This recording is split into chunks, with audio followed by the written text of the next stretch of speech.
Have you ever noticed that quiet, magical moment just before sleep? When your body begins to soften, and your mind starts to let go?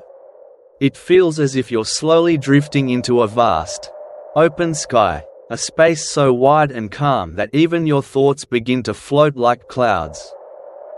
As your breath deepens, you sense a gentle invitation, not just to sleep, but to rest in something far deeper, a kind of peace that's been waiting quietly inside you all along. A peace beyond words, beyond effort, like the still surface of a lake touched only by moonlight. And as this tender warmth of loving kindness spreads softly through your being, it begins to melt the layers of judgment and fear that have long covered your heart. Beneath it all, what remains is your true essence, clear, luminous, and whole. The Buddha once compared the natural mind to the open sky. Our thoughts, emotions, memories, they come and go like passing clouds. Sometimes, the clouds are light and drifting. Other times, they grow dark and stormy, filled with thunder and wind. But even then, the sky itself is never harmed. The storms may rage, yet the sky remains vast, untouched, unbroken. Take a deep breath here, and imagine that your own awareness is that sky. Whatever thoughts are moving through you right now, worry, sadness, or the soft ache of the day, they're just clouds, passing gently across the infinite space of your mind. And beneath them, there is always stillness, always peace. This teaching is not about trying to force peace or chase after it. It's about uncovering what's already here, what's always been waiting patiently beneath the turbulence of thought. There's a beloved old story from the East that brings this truth to life. Once, a poor traveler, worn down by a long journey, fell asleep by the roadside. His coat was nothing more than a patchwork of thin rags, barely keeping out the night's chill. His stomach ached with hunger, and his mind tangled with worry. Worry about tomorrow, about survival, about whether anyone even saw him at all. He lived through the eyes of scarcity, believing the world had forgotten him. And yet, while he slept, a wealthy merchant passed by, a dear friend from long ago. Seeing his suffering, compassion filled the merchant's heart. He carried with him a diamond of unimaginable beauty, clear, flawless, radiant like the morning sun. Wanting to help his friend without waking him, the merchant carefully took the diamond and sewed it deep inside the inner lining of the traveler's tattered coat. Then, whispering a silent blessing for his peace and freedom, he continued on his way. When the traveler awoke, the world looked the same, dust on the road, the cold pressing through his clothes, the same old ache in his stomach. He had no idea that his fortune had changed forever. Unaware of the jewel hidden so close to his heart, he rose and continued on, wandering from town to town, begging for scraps of food and a place to rest. Years passed like this. His back grew tired, his spirit heavy, and sorrow became his constant companion. He envied those who had more, cursed his fate, and believed that life had nothing left to give him. All the while, the priceless jewel, the treasure that could have ended his suffering, rested quietly against his chest, waiting for him to discover it. Take another slow breath, and imagine that traveler as yourself for a moment. How many hidden treasures lie within you right now, unseen, forgotten, buried beneath the noise of daily worry? Maybe peace, love, or wisdom have been sown into your very being all along. Perhaps, like the traveler, you've simply been too weary to notice.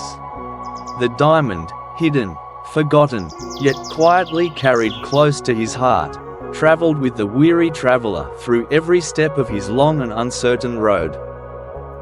Through dust and rain, across crowded cities and silent forests. It went with him. Years passed, and still, the jewel's brilliance remained veiled beneath a thin layer of frayed fabric, so near, yet so unseen. One afternoon, as fate would have it, the traveler found himself walking through a small market town. His clothes hung loosely from his frame, his eyes dimmed by years of struggle. And then, through the bustle and the noise, he suddenly locked eyes with a familiar face, the merchant, his old friend. The merchant froze, his heart tightening in shock. He rushed forward and grasped the traveler's shoulders. "My dear friend," he exclaimed, his voice trembling with compassion. "What has happened to you? After all these years, why are you still living like this? Don't you remember? I gave you a priceless jewel long ago. It was meant to provide for you, to free you, for the rest of your life." The traveler blinked, confusion clouding his tired gaze. You gave me nothing," he whispered, his voice heavy with exhaustion, shaped by years of hopelessness. The merchant said nothing more. Instead, with calm, deliberate care, he knelt before his friend, reached for the worn coat, and with a small knife, gently cut open the stitches he had sewn so long ago.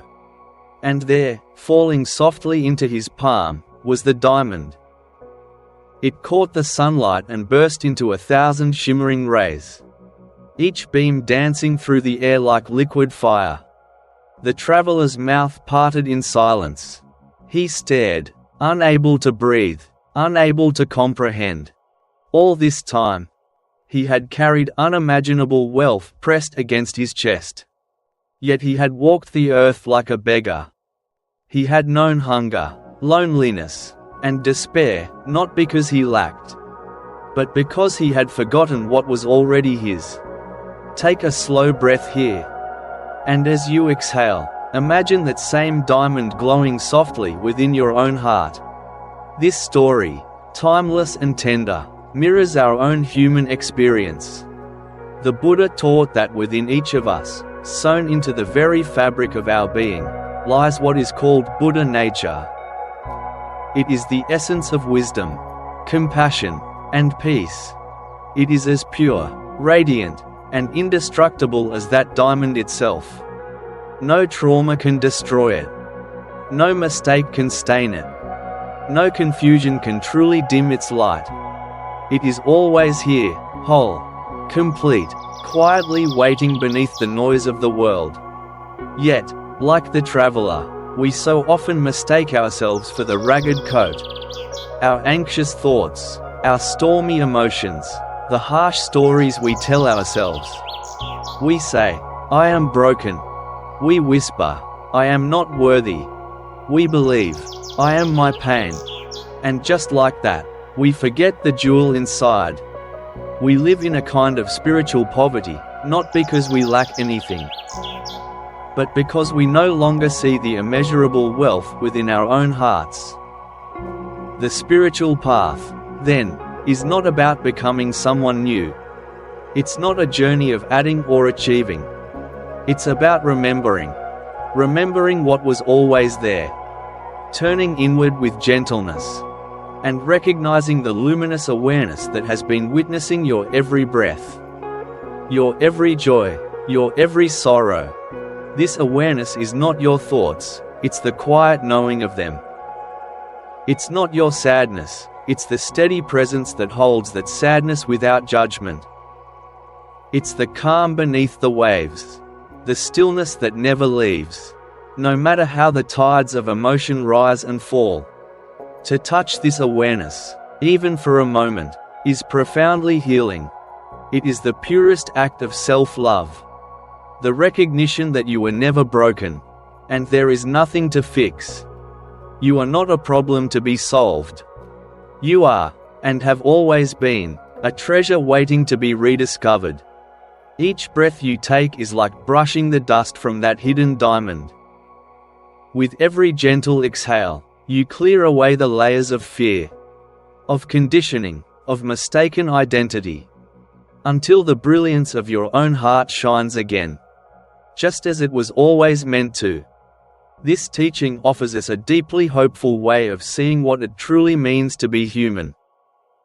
It reminds us that the storms of the mind, the restlessness, the doubt, the endless wanting, are not who we really are. In Buddhism, these obscurations are called kleshas: greed, anger, delusion, fear. They are like clouds moving through the open sky. They may darken it for a while, but they never become the sky itself. At our very core, beneath all of it, our true nature is vast and unshaken. Clear as the morning sky after the rain. Radiant, boundless, and free. Take a slow, deep breath here. And as you exhale, imagine that your worries and judgments drift away like mist dissolving in sunlight. Nothing to fix, nothing to chase, only space, light, and stillness. To touch this radiant nature within you is to experience a shift so gentle, yet so profound. Life begins to soften. Instead of being trapped in constant doing, in striving and searching, we begin to live from a quieter rhythm, a life of simply being. The path to this stillness isn't about effort or control. It's more like learning to trust, learning to relax into what's already here. It's the art of seeing through the clouds, recognizing that the sky has always been there, spacious, blue, and waiting. One simple yet powerful way to taste this truth is to notice the spaces between things. Right now, if you can, bring your awareness to your breath. Feel the gentle rise of your chest as you inhale, and the quiet fall as you exhale. Now, instead of focusing only on the in-breath or out-breath, begin to notice the pause, that tiny, silent space, at the end of your exhalation, before the next breath naturally begins. In that small, empty gap, there is pure stillness. A moment untouched by thought. A space where nothing is missing, nothing needs to be added. It is just awareness, awake and alive. Rest there, even for a second. That pause, that breathless stillness, is a doorway into the vastness of your own mind. It is a glimpse of the luminous peace that has been here all along. Another way to enter this presence is through listening, truly listening. Find a quiet place, or simply notice the sounds around you now. At first, you may hear what's on the surface. The hum of the refrigerator, a distant car, maybe a bird calling into the night. These are the sounds in the foreground. But can you listen beneath them? Can you sense the vast field of silence that holds them all? The quiet background where every sound arises and fades away. That silence is not empty. It's full, vibrant, and alive. It is like a great canvas upon which all the colors of life are painted. And yet it remains untouched. Your awareness is just like that silence. It holds every thought, every emotion, every ripple of experience, without ever being disturbed or defined by any of them. Try resting as that silent listener. Don't just hear with your ears, listen with your whole being. Feel yourself as the space that receives it all. And then, at any moment throughout your day, you can softly ask, who is aware right now? What is this knowing that is seeing, hearing, feeling? When you look at a tree, when you hear a sound, when you notice a thought, turn the question gently back on itself. What is this awareness that experiences all this? Don't look for an answer in words. The mind will want to say, I am aware. But then ask, who is aware of that thought? Let go of chasing explanations. And instead, feel directly into the quiet aliveness that is here. It has no color, no shape, no place where it begins or ends. And yet, it is so real, the light through which your entire life is seen. As you turn your attention to this inner light again and again, you begin to recognize it as your truest home. Gradually, you start to identify less with the shifting stories, and more with the awareness that simply sees them come and go. This awareness, this calm, steady presence, is the essence of healing. It is not distant, not mysterious. It's the love that's been holding you quietly through every storm. And so, when you feel most broken, when life feels heavy, try this. Place a gentle hand over your heart and whisper, "Beneath this confusion, my nature is pure. Beneath this sadness, my heart is whole." This isn't denial, and it's not wishful thinking. It's a deep act of trust, a remembering of who you really are. No matter how tattered the coat may seem, the diamond inside remains bright, untouched, and beautifully intact. So, take one more breath here, and let that knowing settle quietly in your heart. You are the sky. You are the silence. You are the light that has been shining all along. Let's rest here together for a moment. Take a slow breath, and feel, for a moment, the quiet presence that is listening to these words. Not just the ears, but the awareness behind the ears, that silent watcher who has been here all along. Can you sense it? That soft, gentle knowing that doesn't judge, doesn't rush, it simply notices. That is your true home ground. The still center of your being. The peace you've been searching for was never far away. It's right here, behind every thought, beneath every sound. And if, as you rest in this stillness, you feel a subtle warmth, a sense of returning home, then stay with me. Together, we'll continue uncovering the inner treasure that has always been yours. The luminous mind within you. The diamond quietly hidden in the lining of your own heart. To reveal this jewel, we need a steady and reliable tool, something gentle yet powerful enough to part the clouds of confusion. That tool is mindfulness. We've touched on it before, like a friend whose presence we've begun to recognize. But mindfulness, or sati, is so central to this journey that it deserves our full attention. Our full heart.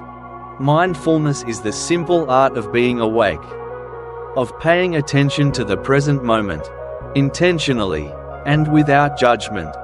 It sounds ordinary, almost too simple to matter. And yet, within this simplicity lies the power to transform everything. It's the quiet act of stepping out of the endless dream of compulsive thinking, and finally arriving, truly arriving, in your own life. And mindfulness doesn't walk alone. It has a companion, concentration, or samadhi. If mindfulness is the act of returning, concentration is the ability to stay. Together, they form the two wings of a bird, balanced, graceful, inseparable. With one, you remember, with the other, you remain. Without both, you cannot soar into the clear blue sky of awareness. Imagine, for a moment, a skilled archer standing in an open field. The crowd around her murmurs. The wind shifts, carrying with it the scent of grass and dust. In her mind flickers the memory of her last mistake, a missed shot, a tremor of doubt. But now, as she raises her bow, she begins to gather her entire being into this single moment. Her breath becomes steady, flowing like water. Her body relaxes, yet every muscle is alive with quiet focus. Her gaze softens, but it never wavers. If she lets her mind drift to the past, to the shot that went astray, tension will creep into her arm, and the arrow will stumble. If she leaps ahead to the future, dreaming of triumph or fearing failure, her vision will blur, her aim will tremble. So she gathers it all, her hopes, her fears, the pull of memory, the tug of desire, and brings them home into a single, shining point of presence. In that moment, she is no longer divided. And when the arrow finally leaves her bow, there is no archer, no target, no past, no future. Only the arrow, moving freely through the vastness of now. That is the essence of mindful awareness. This is what we cultivate in Buddhist practice. But most of the time, our minds are the opposite of that archer. Our attention is scattered, fragmented into 1,000 directions. We drive our car while replaying an old argument. We eat lunch while drafting tomorrow's email in our head.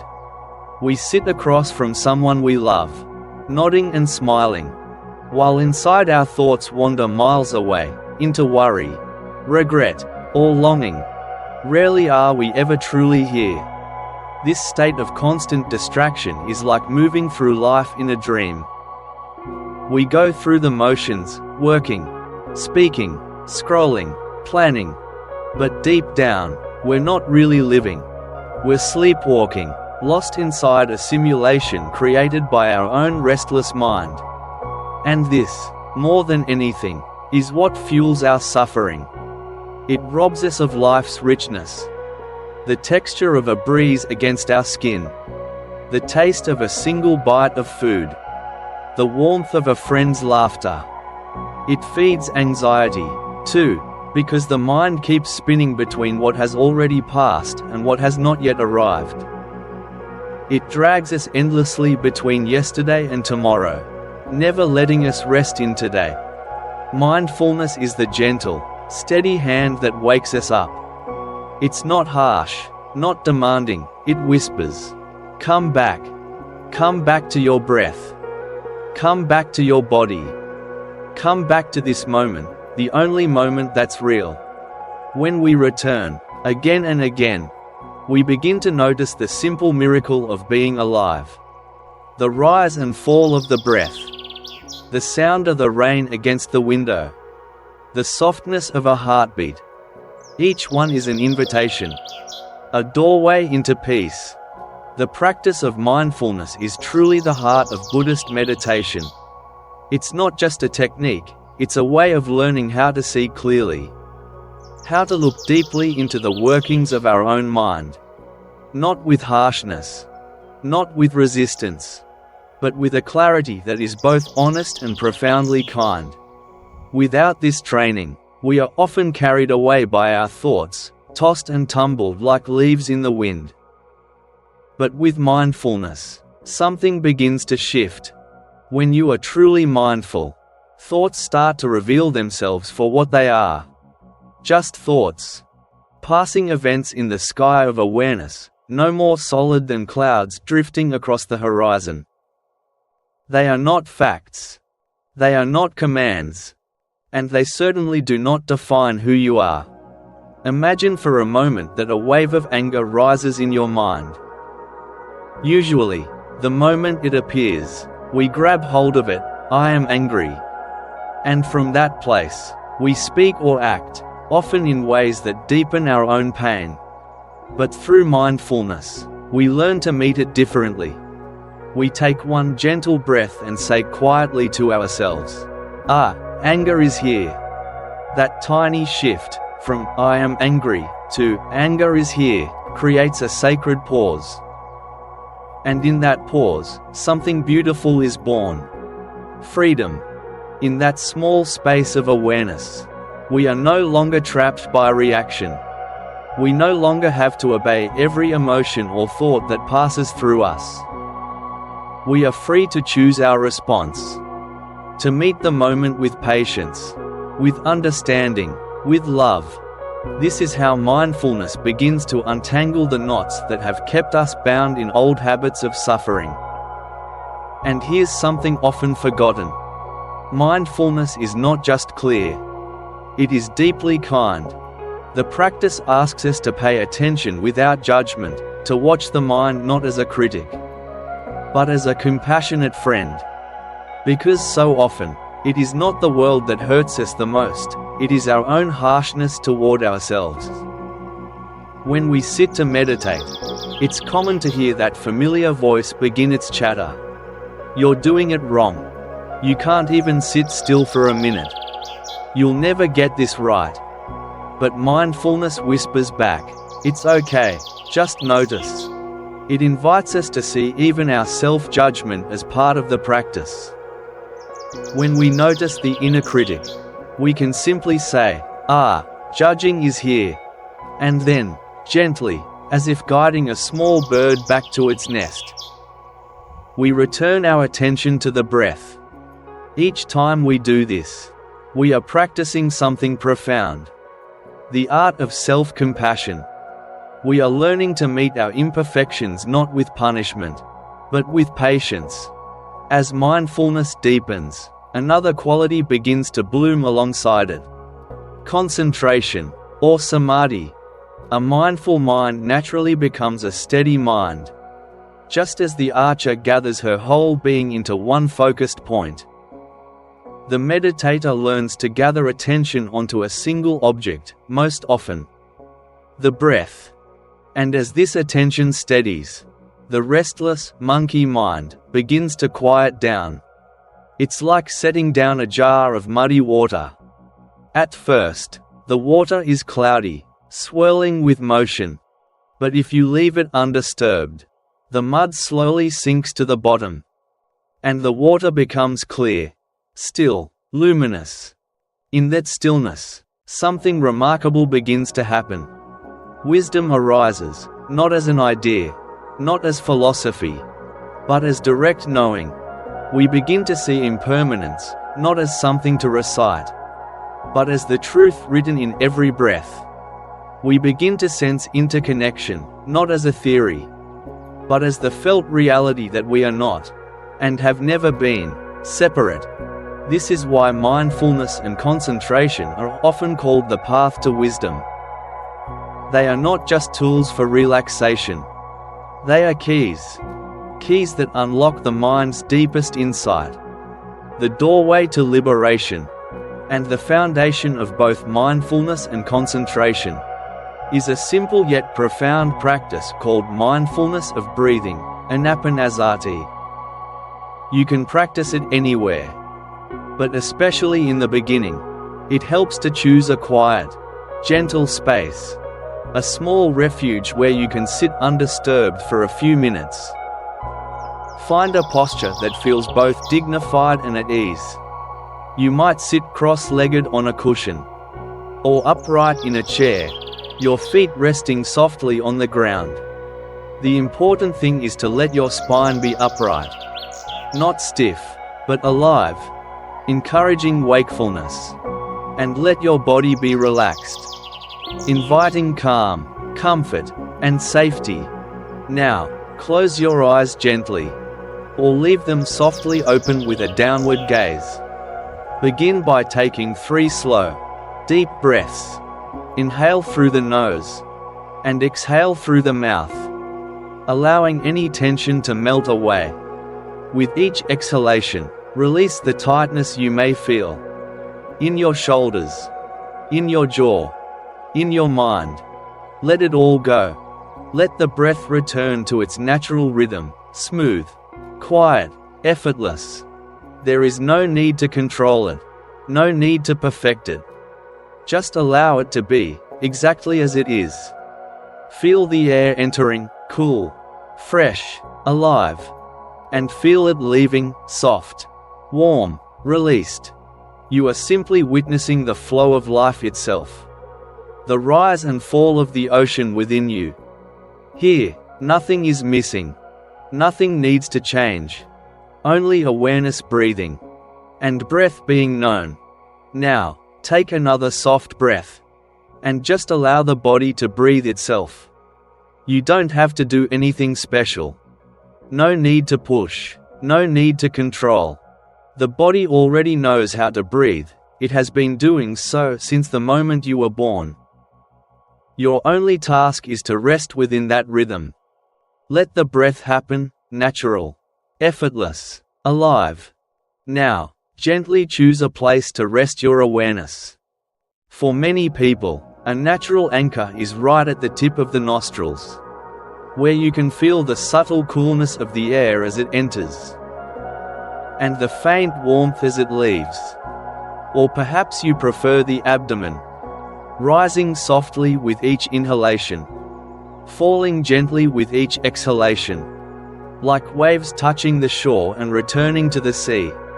Choose whichever feels natural for you, and let your awareness settle there, as if you were placing a small candle in a quiet room.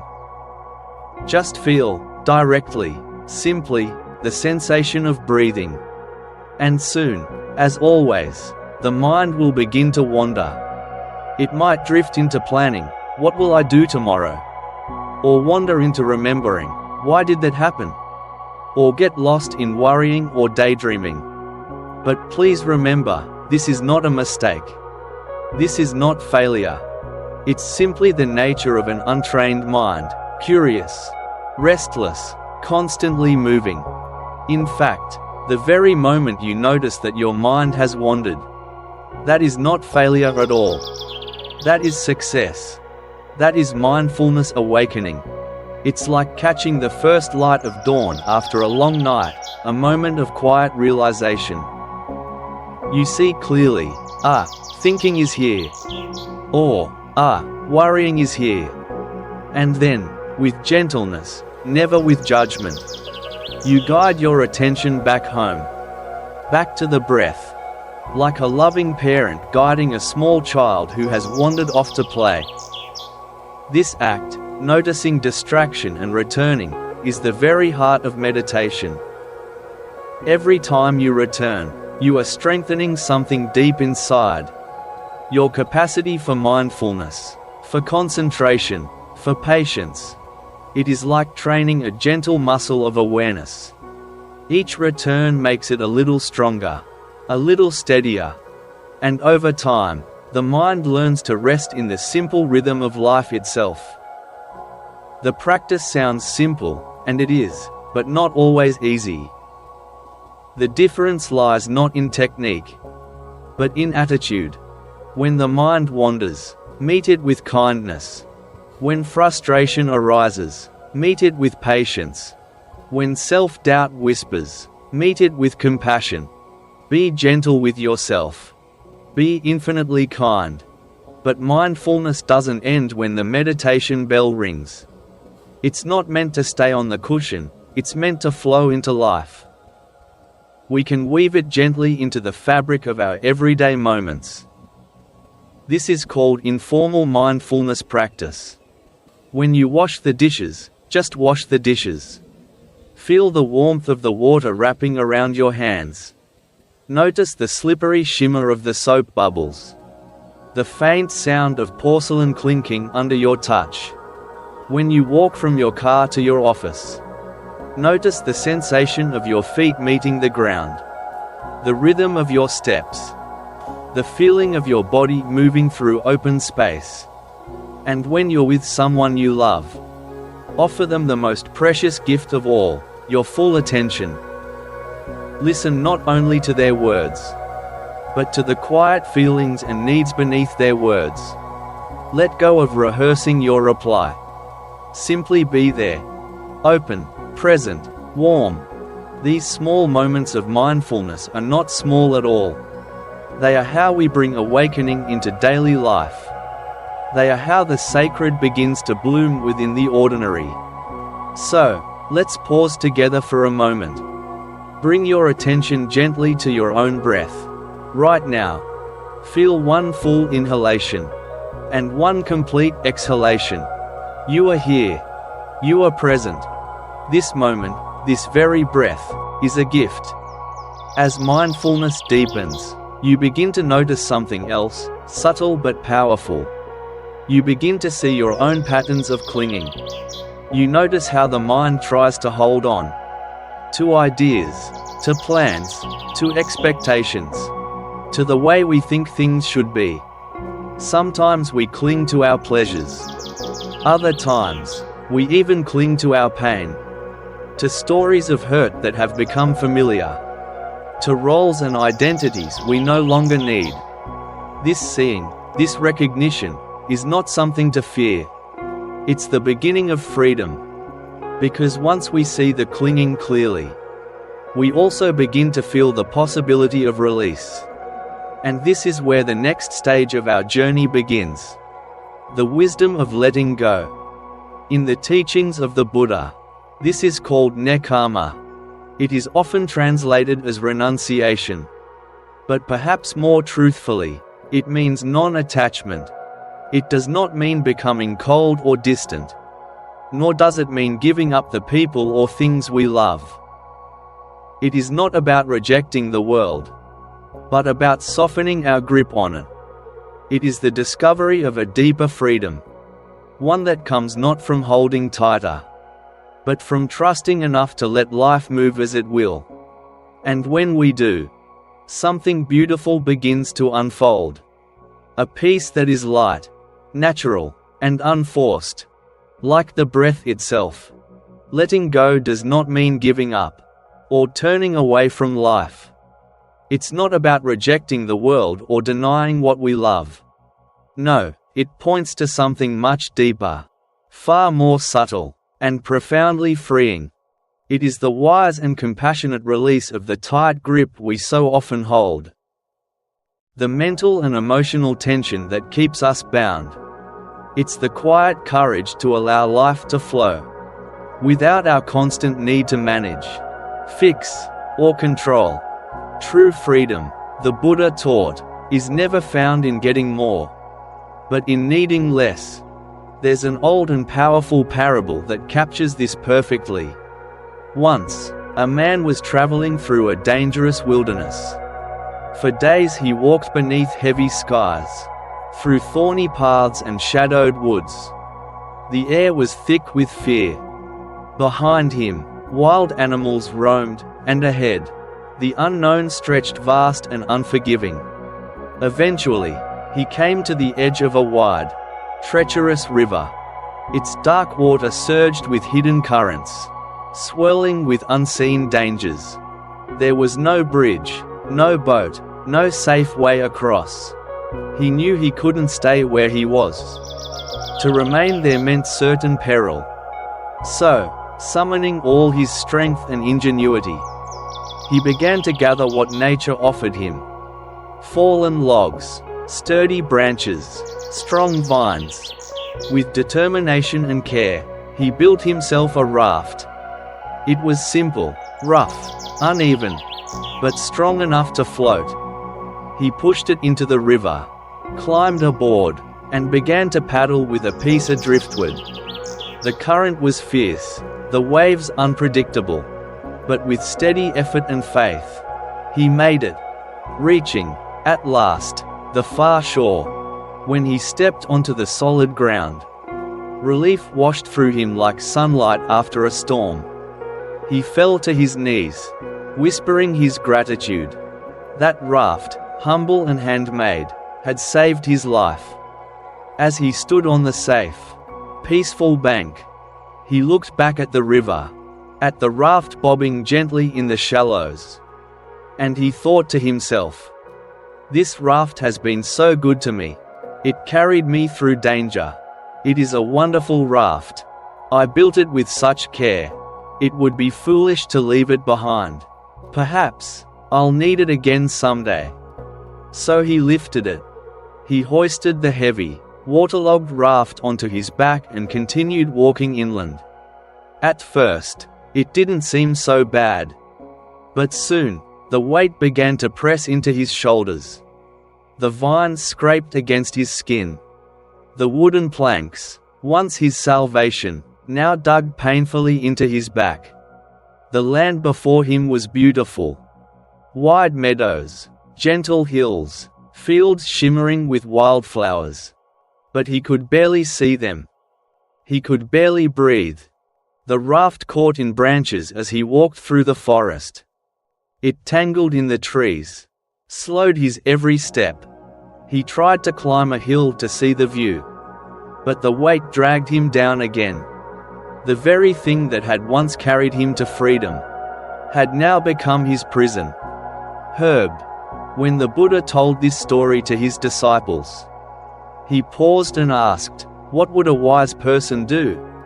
And then, with that calm smile of knowing, he answered, "A wise person would understand the true purpose of the raft. They would bow to it with gratitude, acknowledge its great value, and then they would leave it behind. They would walk onward, light, unburdened, free." The Buddha explained that this raft is like the teachings themselves. Like the practices, the insights, even the realizations we hold so dear. They are skillful means, tools designed to carry us from the shore of suffering to the shore of liberation. But they were never meant to be clung to, not meant to harden into dogma, or to become new identities we polish and protect. Even the most profound truth, when held too tightly, can become a chain. And this parable, the Buddha said, doesn't just apply to the Dharma. It applies to life itself. We all build rafts. Our accomplishments, our careers, our relationships, our beliefs, even our spiritual practices. Each of these can carry us through difficult times. They can serve us, guide us, even save us. But when we cling to them, when we mistake them for who we are, they cease to be tools of liberation. They become burdens we cannot put down. We spend our lives carrying them, heavy with identity, heavy with expectation, heavy with fear of losing what once helped us survive. Letting go, then, is not rejection, it is wisdom. It is the understanding that everything, no matter how beautiful or meaningful, has its season, its purpose, its time to be released. This is why the wisdom of letting go arises naturally, when we truly see impermanence and not self. Because if everything is changing, what is there to hold on to? And if there is no solid, separate self, then who is it that clings? Attachment, the Buddha said, is like trying to build a permanent home in a world made of flowing rivers. The waters of life are always moving, and freedom is found not by damming the current, but by learning to float. Attachment, in so many ways, is a recipe for quiet struggle, for the tension that sits behind the smile, for the anxiety that hums beneath our daily routines. We cling, often without realizing it. We cling to people, to outcomes, to the way we think life should unfold. We believe that happiness depends on getting what we want, on things turning out just so. But this kind of grasping makes the mind rigid, and the heart restless. It is like holding your breath, hoping the world will stay still. Think for a moment about how we sometimes hold on to the people we love. Not with open hands, but with the tight fist of expectation, control, or fear. We call it protection. But often, we are really protecting our own insecurity. The more tightly we hold, the more fragile that love becomes. Love, when clung to, begins to suffocate. But when we loosen our grip, when we love as the sky holds the clouds, as the river holds the fish, it breathes again. It becomes vast, spacious, alive. We cling not only to people, but also to our opinions and beliefs. We build little fortresses around them. And when someone dares to see the world differently, we feel shaken, even threatened. Conflict arises, not from truth, but from our unwillingness to release the need to be right. And perhaps most tender of all, we even cling to our pain, to our sorrow, to our stories of hurt. When pain has lived with us long enough, it begins to feel familiar, almost comforting. Like an old, tattered coat that still carries the scent of the past. We start to tell ourselves, this is who I am, my trauma, my loss, my story. And strangely, The thought of letting it go can feel terrifying. Because without that pain, who would we be? Crescent moon. But the practice of letting go is not cold. And it is not careless. It is not indifference. And it is not a denial of what hurts. True letting go arises from a place of love. A love so deep it no longer needs to control. It is born from trust. A trust so profound it can allow life to unfold, without clinging to every wave. When you no longer need someone to behave a certain way, for you to be at peace, you can finally love them freely, without fear, without demand, without cage. When you are not attached to a particular outcome in your work, you can meet it with creativity, with curiosity, with joy. And when you hold your beliefs lightly, you gain the rare gift of listening, really listening, to others with an open heart. So, non-attachment is not about caring less.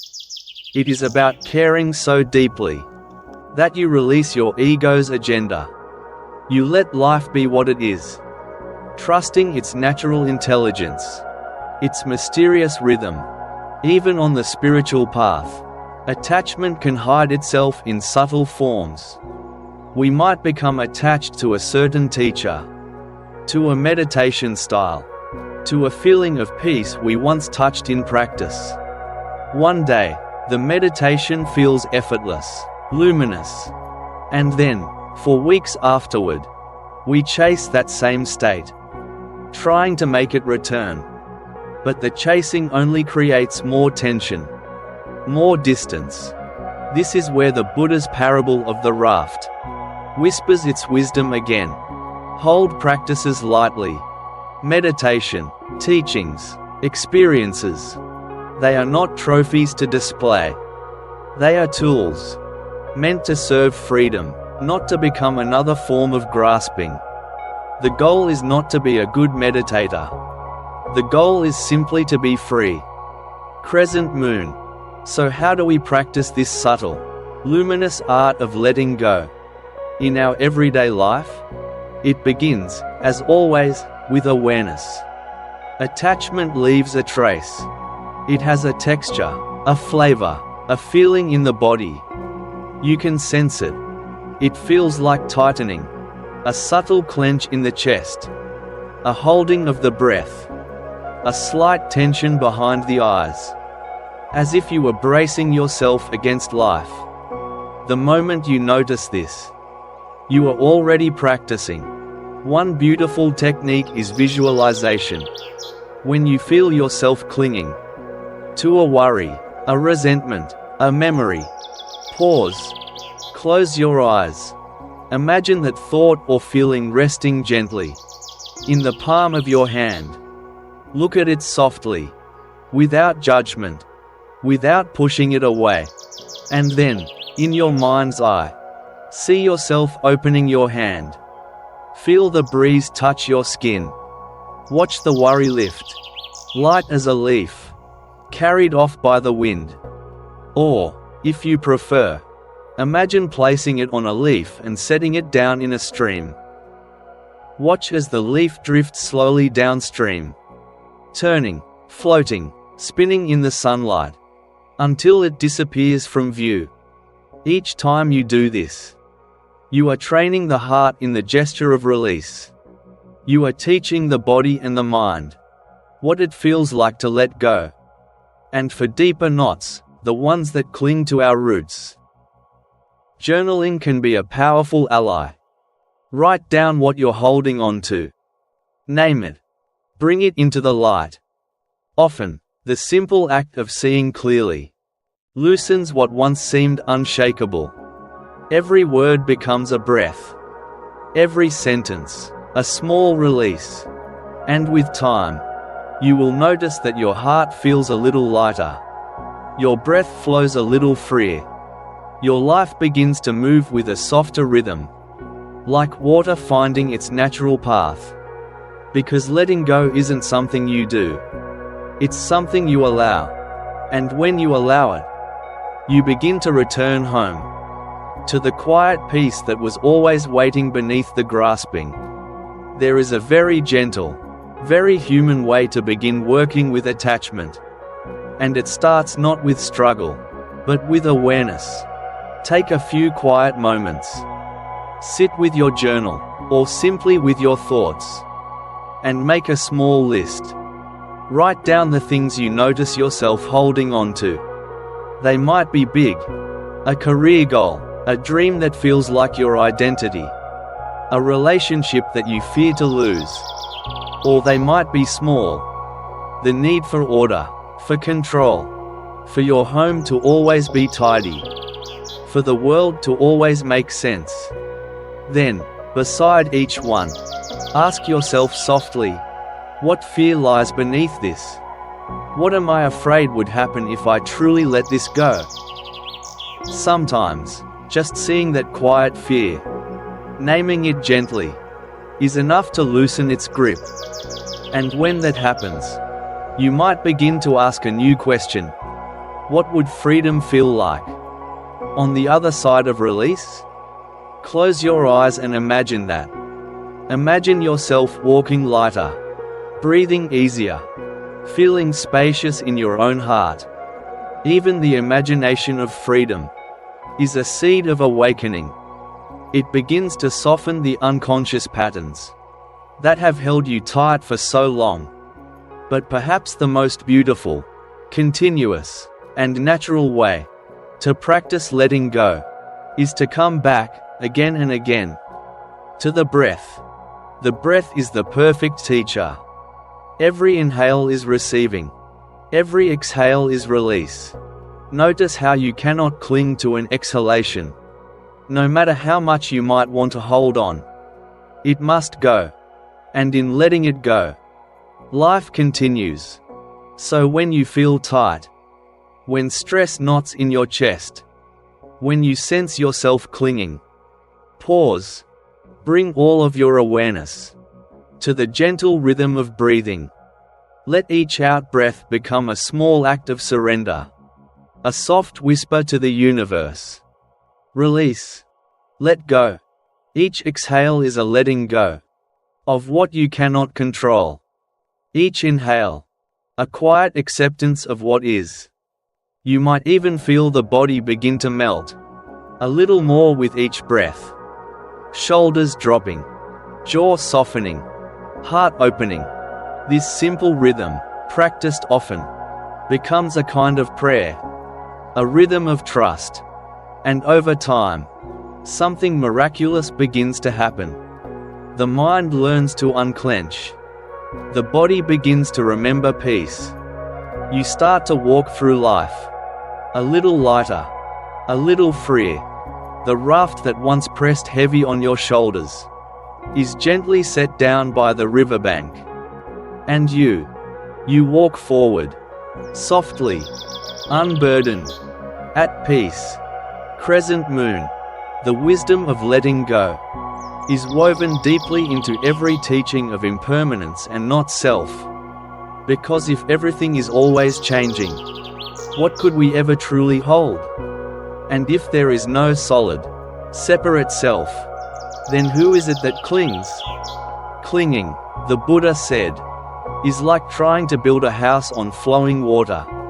No matter how carefully you build, the river still moves. It has always moved.